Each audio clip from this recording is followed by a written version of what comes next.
May player ang siguradong bibitawan ng Lakers bago mag-umpisa ang bagong season. Expected na talaga yan mga pare ko dahil kahit naman sa report ng The Athletics at iba pang mga NBA outlet reports, may potential pa ang Lakers na gumawa ng isang trade na magpapakumpleto sa kanilang championship roster.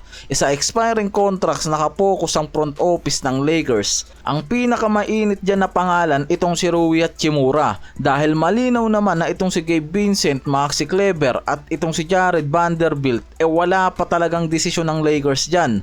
Kaya expected ng mga analysts na hindi yan mabibigyan ng extension contract 8 linggo simula ngayon mga pare ko ayon mismo kay Jovan Buha.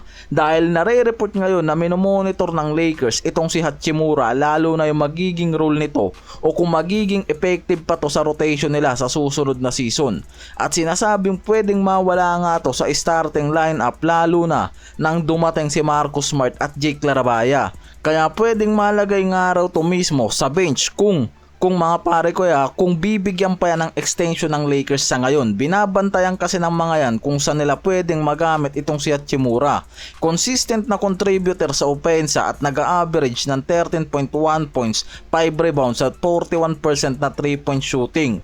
Pero nananatili pa rin yan sa mata bilang suspect o kulang ang depensa para maging bahagi ng long-term plan sa Lakers. Yan mismo yung report mga pare ko base sa mga analyst yan Kaya nakikitang magiging bahagi talaga yan ng trade para makakuha ang Lakers ng possible role player na mas kailangan nila sa roster.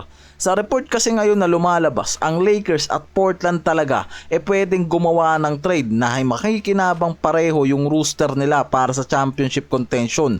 Hindi si Robert Williams yung pinag-uusapan dyan, hindi center. Isang power forward na veteran, straight up 1-for-1 trade yung senaryo na lumalabas ngayon para dito naman kay Jeremy Grant at Rui Hachimura. Trade swap mga pare ko Si Jeremy Grant kasalukuyang nasa ikatlong taon ng 5 years contract niya sa Portland na nagkakahalaga ng 160 million at ang annual salary niya ngayon papasok sa 32 million at may contract pa hanggang 2028. Samantalang si Hachimura nasa isang maikling contract sa 3 years lang na nagkakahalaga ng 51 million lang hanggang 2026. Mas mababa ang average annual value nito kumpara kay Jeremy Grant.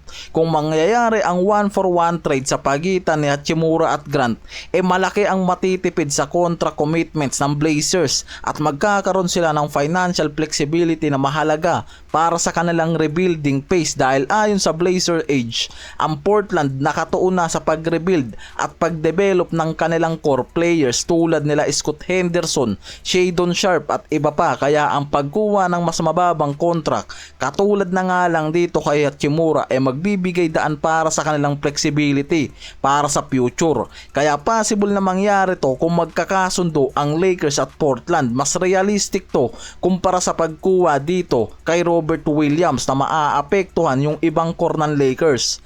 May mga analyst naman ngayon na nakikita mismo sa darating na bagong season ang redemptive season para kay Anthony Davis dahil ito yung unang buong preseason at regular season kasama niya ang Mavericks.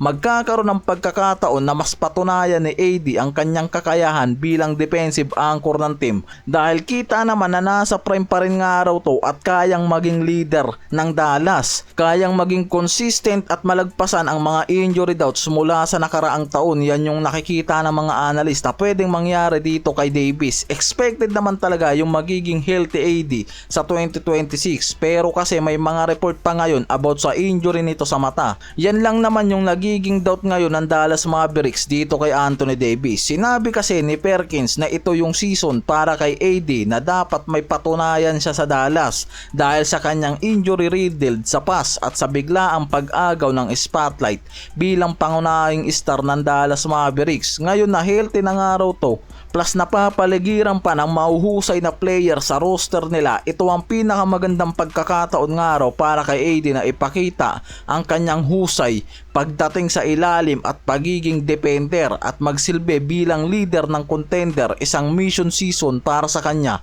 ang 2025-26 season. Yan mismo ang nakikita ng mga analyst sa susunod na season kay Anthony Davis.